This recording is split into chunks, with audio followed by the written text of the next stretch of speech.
Assalamu alaikum wa rahmatullahi ta'ala wa barakatuh. Comme vous le savez, on est en train de faire une petite introduction pour comprendre ensemble comment sont venues les 7 lectures du Coran.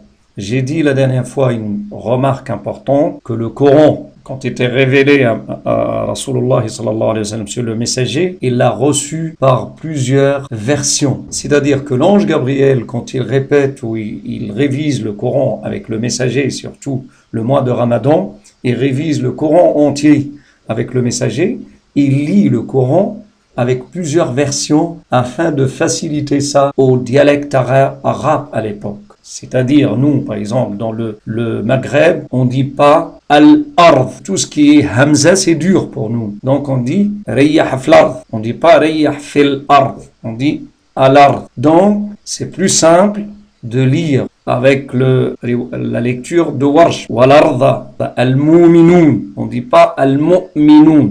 Voilà la petite différence. Mais tout ça est venu par des chemins dignes de confiance du messager sallallahu alayhi wa sallam. C'est-à-dire, c'est pas des versions qui étaient inventées comme ça. C'est le messager a lu par toutes ces versions que vous entendez maintenant. Donc la dernière fois, j'ai dit qu'il y avait les 7 lectures.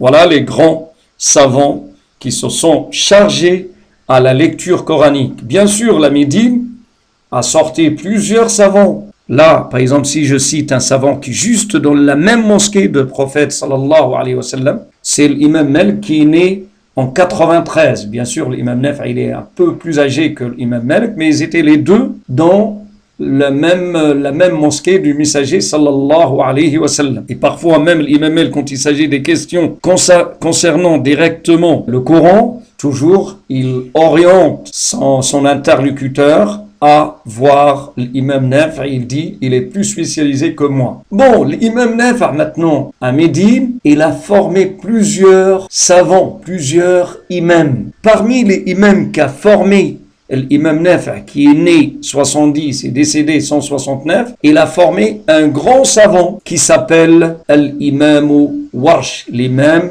Warsh. Warsh, c'est un jeune qui vient de l'Égypte. Ils disent que son origine, c'est un copte. Il vient de l'Égypte. Il est né le 110 Hégire, c'est-à-dire, regardez, il est né là, il est moins âgé que son professeur, 40 ans. C'est-à-dire, il est né 110. Il va en Médine pour apprendre le Coran. Il trouve l'imam Nafi. Il a lu le Coran plusieurs surtout, en 155, l'année 155. Il a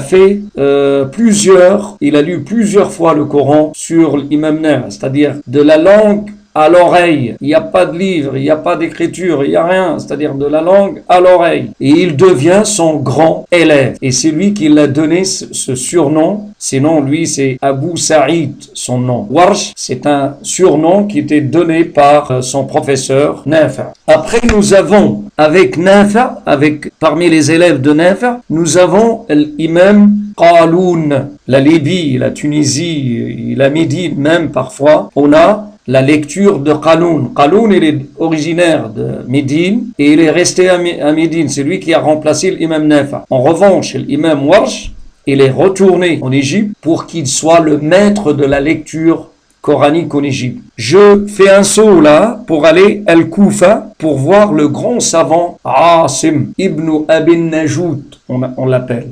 C'est un grand savant, même l'imam Ahmed, le grand savant de fiqh.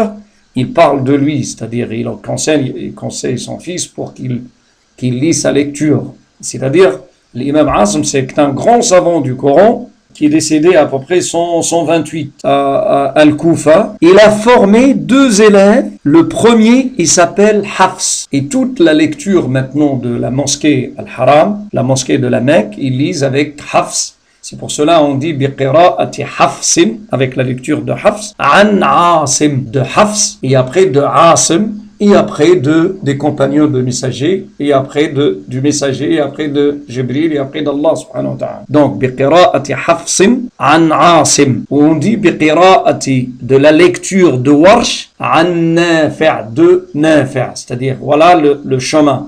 Warshin, an qui, de Nafi'. Hafs, an Asim. Et après, avec Asim, il y avait un autre savant qui s'appelle Shu'ba, qu'on lit aussi, cette lecture, elle est aussi connue hein, partout.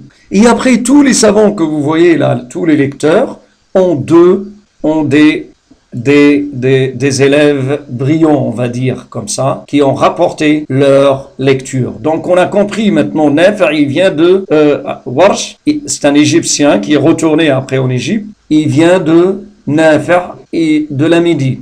Après, nous avons Hafs qui vient de Asim, il vient Al-Koufa. Et voilà, on a compris maintenant que chaque lecture, nous avons un rapporteur, quelqu'un qui a rapporté la lecture, et chaque savant a 2 élèves brillants. Il a formé des centaines, mais les 2 qui sont connus, c'est par exemple Warsh et Qaloun. Et la prochaine fois, on va détailler plus dans ce domaine-là. Wassalamu alaykum wa rahmatullahi ta'ala wa barakatuh.